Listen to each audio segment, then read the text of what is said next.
ஜோதிட ஆர்வலர்களுக்கு என் அன்பு வணக்கங்கள். இன்று ஒருவருடைய ஜாதகத்தில் 6ஆம் பாவகாதிபதி 7ஆம் பாவத்தில் இருந்தால் என்ன பலன்கள் என்பதை குறித்து பார்ப்போமா? லக்னம் 1, அதுக்கடுத்து 2, அதுக்கடுத்து 3, அதுக்கடுத்து 4, அதுக்கடுத்து 5, அதற்கடுத்தது 6. அந்த 6ஆம் வீட்டிற்குரிய கிரகம் அதற்கடுத்த வீடான 7ஆம் பாவத்திலே 7ஆம் வீட்டிலே இருந்தால் என்ன செய்யும்? 7ஆம் பாவம் என்பது ஒரு மனிதனுக்கு என்ன தன்மைகளை தரக்கூடிய அமைப்பு? அது உங்களுக்கு தெரியும். 7 நாளே திருமண வாழ்க்கை, தாம்பத்திய சுகம், வாழ்க்கை துணையினுடைய குணங்கள், குணநலன்கள், இல்லைங்களா? எல்லாருடைய மனிதனுடைய வாழ்க்கையிலேயும் மிக மிக மிக எத்தனை மிக வேணாலும் போட்டுக்கலாம். அத்தனை மிக முக்கியமான ஒரு இடம், ஒரு ஸ்தானம் 7, இல்லைங்களா?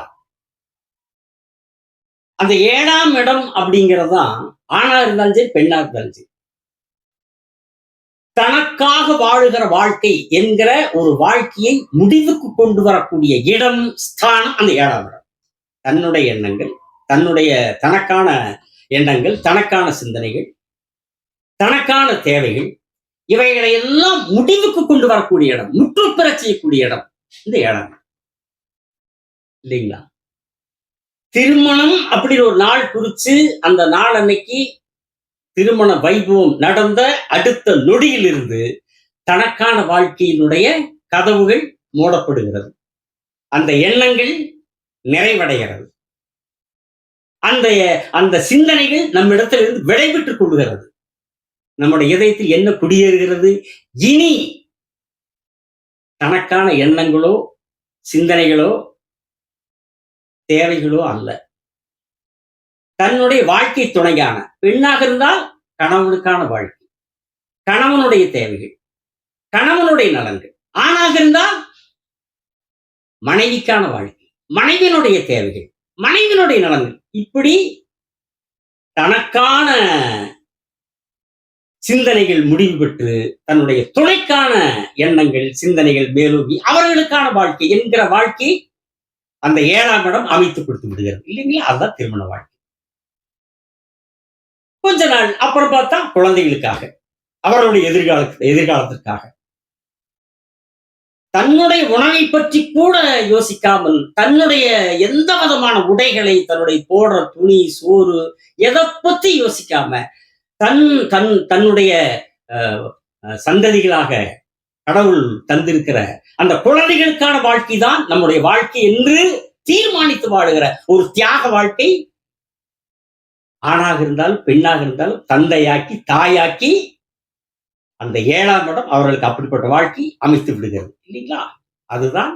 அதுல இன்னொன்னு, அந்த திருமணம் என்கிற அந்த நாளுக்கு முன்னாடி வாழக்கூடிய போது ஆணும் பெண்ணும் அந்த அந்த திருமணத்தை எதிர்பார்த்து, அந்த திருமண நாளை, அந்த தருணத்தை, அந்த அந்த கால சூழலை, அந்த ஒரு இனிமையான ஒரு சொல்லப்போனா ஒரு பரபரப்பான அந்த தருணம், தன்னுடைய மனசுக்குள்ள ஒரு ஆணுக்கு ஒரு ஆவல், ஒரு ஆசை, அது எதிர்பார்ப்பு, ஒரு பரபரப்பான, ஒரு பரவசமான எதிர்பார்ப்பு ஒரு ஆணுக்கு திருமணம் என்கிற போது.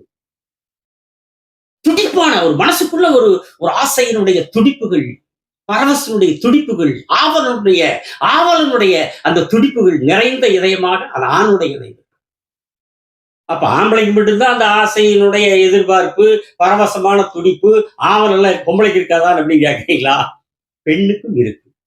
அதே ஆசையினுடைய எதிர்பார்ப்புகள், அந்த ஆவலான துடிப்பான எண்ண ஓட்டங்கள், அந்த பரவச நிலையில் பெண்ணுக்கும் இருக்கும். ஆனால் அந்த பெண்ணிடத்திலே பதட்டம் இருக்கும், பரபரப்பு இருக்கும், ஒரு வகையான ஒரு பயத்தன்மை, பயம், ஒரு துடிதுடிப்பு, பயமான துடிதுடிப்பு, ஒரு பயம் கலந்த ஒரு பரபரப்பு, ஒரு திகில் கலந்த ஒரு அச்சம் கலந்த ஆவல், பதட்டம் கலந்த பரவசம். அதுதான் பெண், அதுதான் பெண்மை. அந்த பெண்மைதான் இந்த மண்ணுலகில் ஆராதிக்கப்படுகிற பெண்மை, இல்லைங்களா? அப்போ ஆணுக்கும் ஆவல் இருக்கும், பெண்ணுக்கும் ஆவல் இருக்கும். ஆனால் பெண்ணுடைய ஆவல் அது ஒரு பரவச துடிப்பாக, பெண்ணுடைய ஆவல் ஒரு பயம் கலந்த பதட்டமான துடிப்பாக, இல்லைங்களா?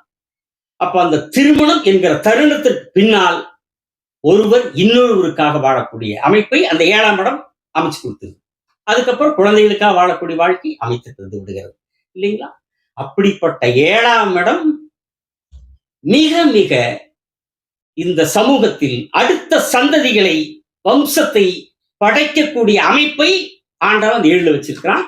அப்படிப்பட்ட 7ஆம் இடத்துல போய் எந்த ஸ்தானத்திலே அமர்ந்தாலும் அந்த ஸ்தானத்தை, அந்த பாவகத்தை, அந்த பாவகத்தினுடைய தன்மைகளை கெடுக்கிற 6ஆம் அதிபதி உட்கார்ந்தா எப்படின்னு பார்த்துக்காங்க. என்ன பண்ணுன்னு யோசிச்சுக்காங்க இல்லைங்களா? எவ்வளவு பெரிய முக்கியமான ஒரு புனிதமான இடம் 7ஆம் இடம். அங்க போய் உட்கார்ந்துச்சுன்னா என்ன பண்ணும்? ஆனா 6ஆம் அதிபதி 7ல இருந்தா என்ன பண்ணுங்கிறதுக்கு முதல்ல பொதுவா 7ல இன்னென்ன கிரகம் இருந்து இன்னென்ன மாதிரி பொதுவான ஒரு விதி இருக்கு. பொதுவான விதி. திருமண ஸ்தானம், தாம்பத்திய ஸ்தானம், வாழ்க்கைத்தினுடைய குணநலங்கள். அந்த ஸ்தானத்துல ஒரு பாவகிரகங்கள் இருக்கு வைங்க. ஜோதிட விதி என்ன சொல்லுகிறதுனா, அந்த 7ஆம் இடத்துல பாவகிரகங்கள், அசுப கிரகங்கள், சூரியனோ, சனியோ, செவ்வாயோ, மாய கிரகங்களான ராகு கேது இவங்க 7ல இருக்கிறாங்க அப்படின்னா என்ன செய்யும் என்று ஜோதிடம் சொல்லுகிறது என்றால், திருமணம், தாம்பத்திய சுகம், மனைவி, கணவன் மனைவியினுடைய குணநலன்கள் எல்லாத்தையும் கெடுக்கும்.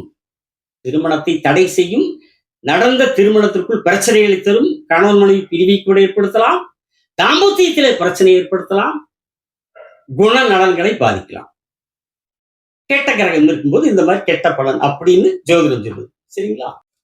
அதே மாதிரி அதே 7ல சுபகிரகங்கள் இருந்தா சுப பலன்கள். அந்த 7க்கு உண்டான அந்த திருமண வாழ்க்கையினுடைய நிலையில், தாம்பத்திய நிலையில், வாழ்க்கையினுடைய குணநலன்கள் எல்லாம் நல்லா இருக்கு, சிறப்பா இருக்குங்கிறது ஜோதிட விதி. கெட்ட கிரகம் இருந்தா கெட்ட பலன், நல்ல கிரகம் இருந்தா நல்ல பலன். அதே நேரத்துல அதே 7ல நல்ல கிரகமே இருந்தாலும் கெட்ட பலன் தருன்னு ஒரு ஜோதிட விதி இருக்கு.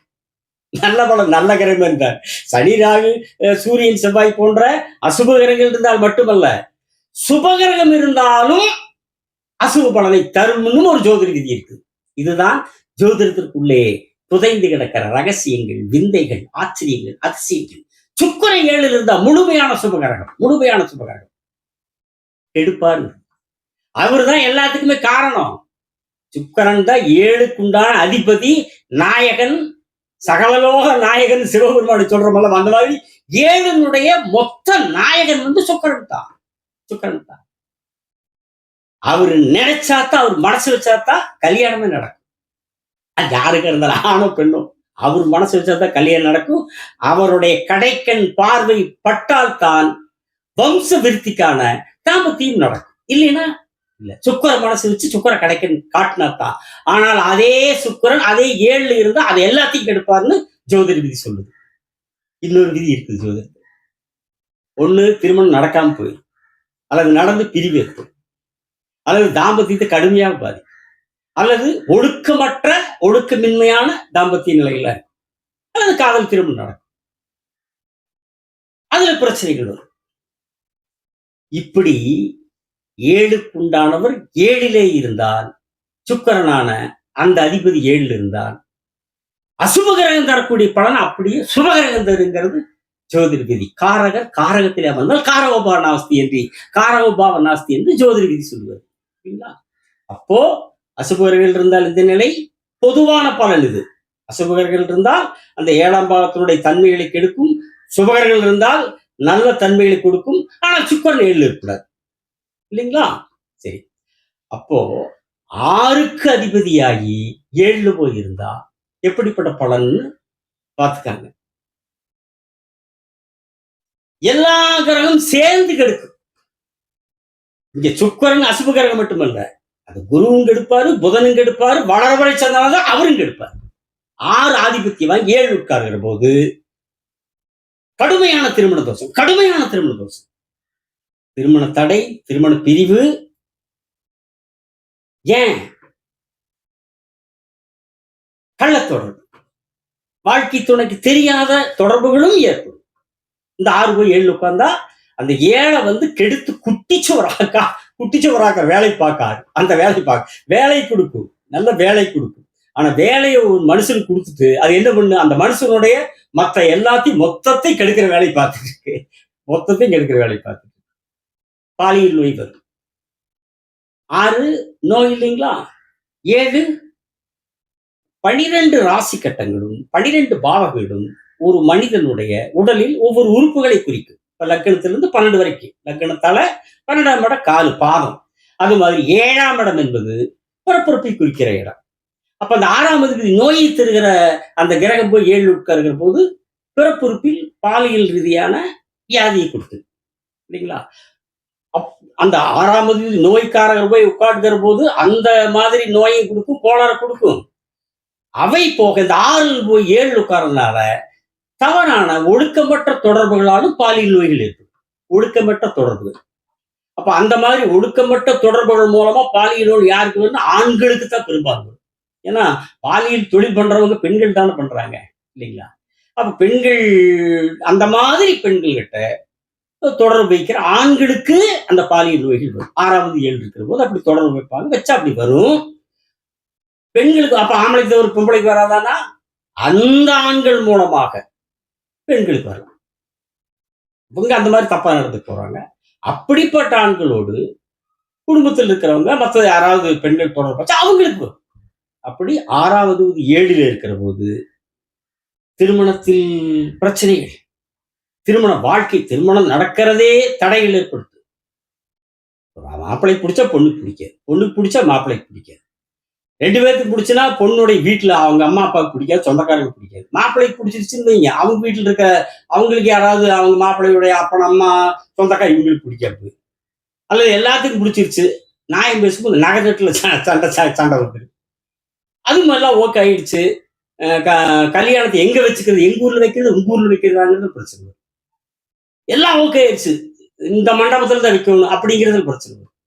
எல்லாமே முடிஞ்சது, எல்லாம் பத்திரிக்கை இதுல ஊரை கீழே எல்லாம் அழைச்சாச்சு, கல்யாணம் நடக்கும். கல்யாணம் ஆகிற நேரத்துல 2 வீட்டு சொந்தக்காரங்க இல்லைங்களா? இதுல எவனோ ஒருத்தர் பண்ற கூத்துனால சண்டை வந்து கல்யாணம் என்ன பண்றது டிவியில கூட பார்த்துருக்கிறோம் இல்லைங்களா? இப்படி 6வது 7 இருக்கிற போது திருமண தடைகள் கொடுத்துட்டே இருக்கும்.